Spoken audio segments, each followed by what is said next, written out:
Yeah, do you think we're ready now as an industry? Everybody's talking about it. Should there be?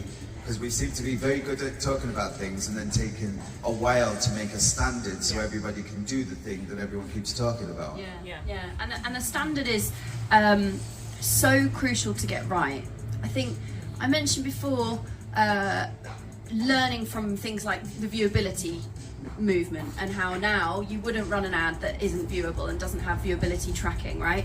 I do think that's a helpful framework in a positive and a negative way, because viewability is a great example where we didn't agree on the methodology, and so one person was telling you it was viewable because it was 5 seconds above the fold or whatever, and someone else was saying it wasn't viewable because they have different definitions of what viewable is.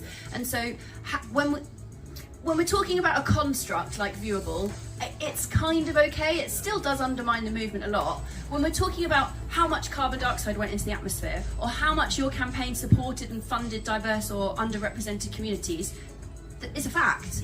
And so if we start seeing multiple numbers in market, we're going to lose the trust of the few people that we've got excited and adopting and leaning in.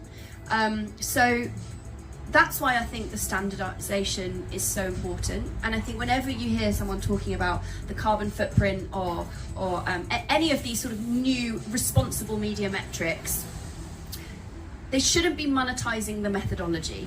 The methodology should be owned by the industry, like GARM, like the ANA, like the ASA, all the bloody acronyms. There's people out there who are industry bodies that can own a methodology, and then it should be commoditized. Anyone can use it. It should be open source. Where the secret sauce is where you can start to create competitive advantage and start to build value for your clients is the so what. Data is only half the puzzle, right? A map is one thing, but a GPS is valuable. And so when I'm thinking about the sustainability movement and what it means for the diversity movement as well, I try to think of it as commoditize the methodology, create competitive advantage in what you do with the data and how you change behaviour. Awesome. That's a really good answer. And so, you're good at this.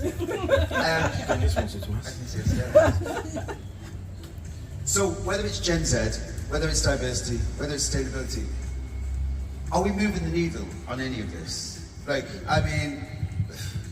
I know some of you have got some gigs on bigger stages down the road, but a lot of it happens metaphorically, very much like we're doing right now, at the top of a hill, outside of where everything else is, because these conversations aren't the conversation. Somebody's already set an agenda. It's not what everybody wants to talk about. We're fringe, we can run multi-million-pound companies, swanning around in Brooklyn and New York is what we do. Is that me? That's us. Oh.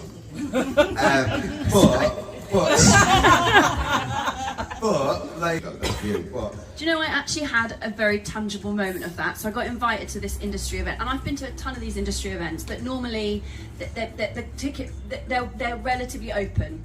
This was a very exclusive C-suite only, C-suite and founders in New York, and I was so excited because I was invited to speak on sustainability. And there was 2 panels going on at the same time, one on sustainability and one on AI and creative. Oh, God. Guess which room was full?